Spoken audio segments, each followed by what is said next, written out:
Let's share content.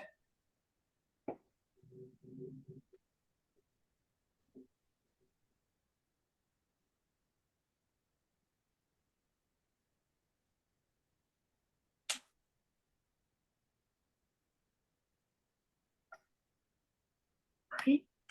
See if I can. Now, do you see my screen? Yep. Perfect. All right. So Vicki asked a great question. She doesn't usually buy the whole pack when she buys a collection. She buys her papers and then uses cardstock and does kind of her own way of doing her pages, and she gets a lot done, so it works for her. But with the farm, she bought the whole collection. So first of all, let's go to some of the farm ones. Excuse me. And the biggest thing that you have to understand about the Creative Memories blog and their posts is that their goal is to help you get your pages done. Yes, but the second goal is to market. They're posting page layouts to help market the entire collection. So for example, part of this I would probably use, but I would probably not put everything on my page, even though I make them much more decorative than Vicki does. But to me, there's still a lot going on this. But the reason is that they can demonstrate how to use all the parts. So like you have the mats behind the photos. You have a mat up above that she journaled on. You have a mat cut in a circle for the title.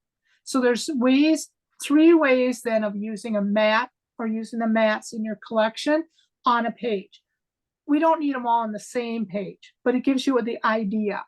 And then with the stickers, when there's border stickers, of course, like, that it goes all the way across, that is either usually put on horizontally or vertically. So the grass at the bottom, and I don't know if the vine is a 12-inch border, but it's kind of that same idea with the tomatoes on it. So then those are added to the page. And then also the stickers, like the hay in the corner, and the title in the corner and the chicks down below. Then of course, they also have a border maker they're advertising at the top. So then they also have a border at the top of the page. And so they're doing all of this to help you do a page, but also to sell all of those products. So sometimes when people look at the blog, they're like, oh my gosh, I could never, that would take me forever. I wouldn't put all that on a page. That is very true. So you kind of have to look at it and decide what's overdone for you creating a page. One of the ways that I help lessen the crowdedness of the page, too many things on a page, is take a lot of these one-page ideas that they're putting on the blog and make it into 2 pages. So you spread out some of the things to help make it 2 pages instead of just 1. So that's another thing I recommend. And then also just start removing things that just don't appeal to you or match, what you're doing.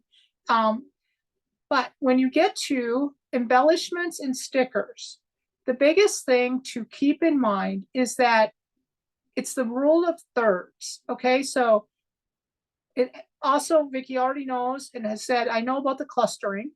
Clustering is putting stickers and embellishments together, and the rule of thirds. But now the idea of putting stickers together is to help it not look, well, for better words, thrown up on. I use a scrapbook all the time and I didn't like white space. Well, this isn't white up in the right corner, but there's a definite space there. So the idea of, adding your embellishments is to literally pick the upper third of your page, the middle third, and the bottom third. But I do this over a 2-page spread. Again, I do it over a 2-page spread because I don't want 6 things going on. The other key is you should be able to draw your line from your cluster of stickers or embellishments, to the next cluster of stickers and embellishments, to the third, and it crosses your pictures. that helps your eye flow and see all of the photos. And that is something I never understood. And it took me quite a while to understand and why it really worked. I tended to put them like in the middle or in the corners. And I would think all four corners needed it, and they don't. You need a place for your eyes to rest. So here's any questions about the first picture I'm showing and questions on that. I'm going to show you a couple more farm ones. I just don't understand why they, and this is me, I think, but you know, they have chickens, chore time, and tomato plants Right. all Right. together. I'm like, that makes no sense to me in any way, shape, or form why those would all go together, because to me they don't go together. Right, right. And that's one of the biggest things that I think that is really hard to overlook, you know, to look at something and not just go, that doesn't work for me, is almost like erasing parts. You know what I mean? And erasing, there's so much going on. So like I tend to not want too many titles on this page, on a page. And this one has 3 titles. I don't like, I'll do a small title and a main title, like maybe the farm and then maybe the hay, but I wouldn't do also the chore time in the box. That's just too many words and it distracting. So I kind of agree with you there. Any other questions on the first example?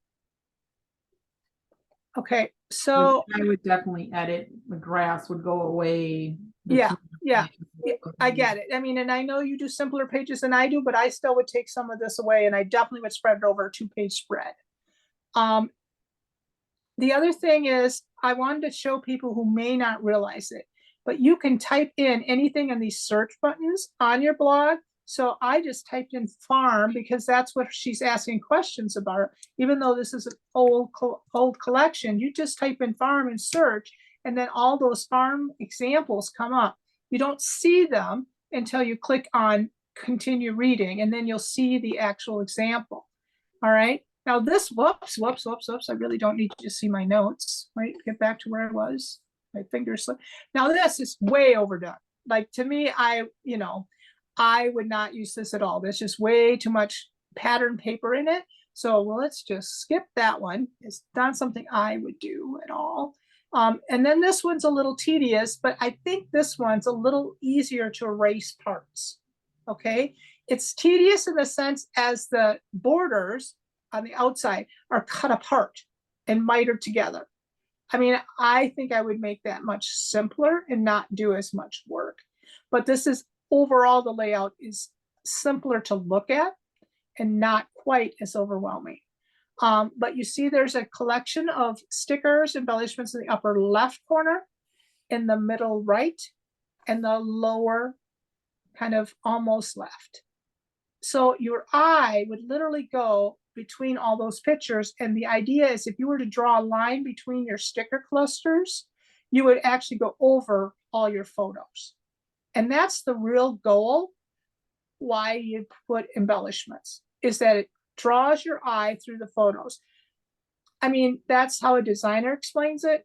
If I was to be critical about it, I think if you're looking at a photo album, you're going to look at the photos. So, but it does look a whole lot better like this than when I used to throw up on a page. And when I mean throw up on a page, I would put one cow in one corner, a cow maybe in the middle, and a cow at the right. Literally would have these things spread out over all over the page. And I didn't leave room for my eyes to rest. So if you look in the upper right and the lower right, there's not anything else going on. And that gives your eyes a chance to rest. And that's something I had to work hard to change. But when I look at my past pages, that's good, I've changed. So, any questions on this one? I just thought those showed a couple good examples of using all the different parts. And let's look at one more. Farm border. Farm border? Yeah. Let me see if there was a farm border.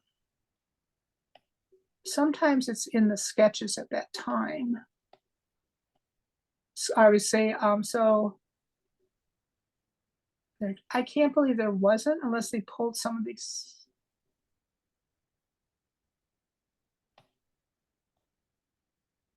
This one's a nice, simpler one. in the sense of like just the barn layout. You know, whether you added the silo or not, or added that to the second page. That's not a too bad of a layout with a lot of I mean, obviously they added a lot more papers than you would have to. Let's go back and see if there's any other. I don't know if this is the one. It just clicked, probably is. Nope. So here's another one. Here's a border on the page. They kind of made a silo from just using half of a circle. But on the bottom, we have the rest. Is that the farm? Let me see, what do they use? And there's always instructions. So this is showing you how to cut it. I'm just looking to see, use a field fence border. So they covered up some of it.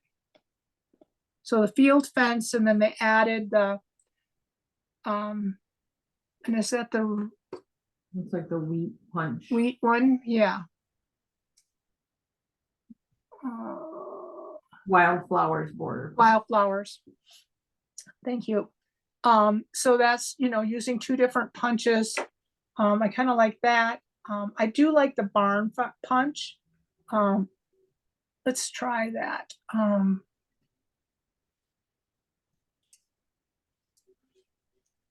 Don't know, it's barn and something, I think. Fence and There we go. barn. Fence and barn scrapbook borders. Here we go. Okay. So I do have that punch. Farm Friends, there's that punch. Just a more plain one.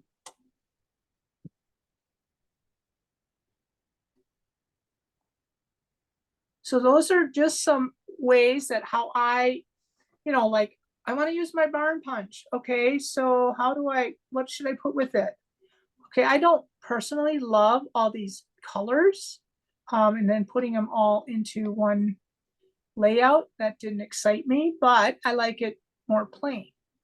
So, or even putting a piece of scrap paper behind it till it looks lit from the back. It's a possibility. So now the hard part, I know, Vicki, is that you like your borders to go up and down.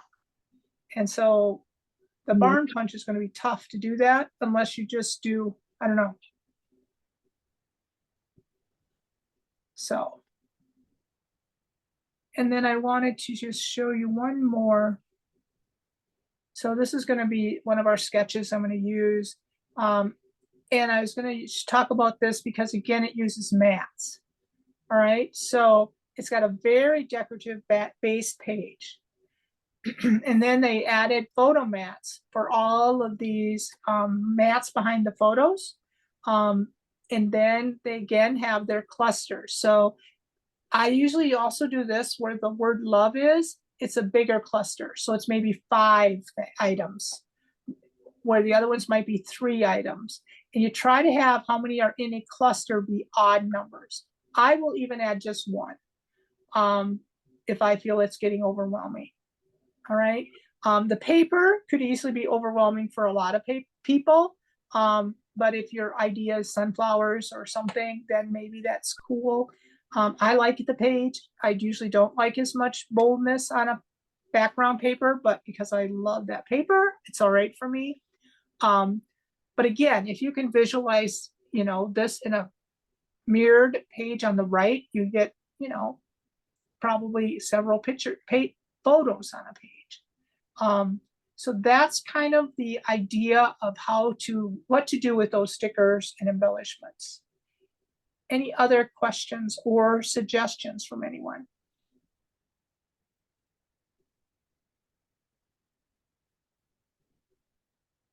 I liked on that barn one where it was the different colors because you could easily cut that apart and do it down. Yeah, that's right. I didn't think of that. I did kind of a little bit, but I didn't think of it. Whoops, and didn't think of it in the sense of making it vertical. Yeah, like so this barn one here where it's the yellow, the red, and the green. You're right. Then it could be put down the page. Yeah. So you cut them instead of putting them you know, the different colors side by side, you put it, you know, the yellow on top and then the orange and then the green. Yeah, then it could become a vertical one for you. I think that's where I'm going to incorporate my stickers is in my border Yep, and have like a little, normally I don't put a vomit thing in the middle of my borders like that, but I think. Right. right. So, but even if you were to, like on this card, I mean, I know that's not a page, but see if you take some of their card ideas, they're a little more simpler. You know what I mean? And you could, Mhm. it gives you a lot more room. Like if you could visualize that on a 12 by 12, think of how many pictures you'd put on that page. So that's just another way of how Yep. to take out some of their things they put on it. And to be perfectly honest, not every one of their pages is marketing everything, but when a new product comes out, probably 2 different ideas come out that are really marketing, where the other ones that are more creative, nice looking, not overwhelming pages. But there is a mixture on the site. And real quick before I end this part is also, I told you could do searches for what you're looking for. There's also categories. So if you're just looking for a certain theme like fall, Christmas, they're listed here and you can click those. And then the ones at the top will be the newest ones and the ones farther down will be older ones. But if you find older paper, you're like, how would I use this? You know, you can look through there. And then I look a lot, especially for my virtual workshops. Then I also look a lot of times under sketches. So I like the where's my sketch? Sketch Where are roundup. you getting that drop down from? Oh, so if you're on a computer, Yep, I very am. good question. If you're on a computer, that drop down is on your right. All right, so it's right over here. If you're on your phone, you can't find it until you click one of the pages. So if I click this, then on the bottom of a phone will be the select down in here. It won't be on the right. Okay. All right. I'm gonna go out to the blog then and look around. Yeah, yeah. So that's the biggest difference. But yeah, so I a lot of times will go down to the sketches and then see what strikes me. The sketch rounds up. Again, you have to hit it. And then I can get 4 ideas to see what to do for some variety for virtual crop. So, okay. All righty. All right. Time to get creative. All righty.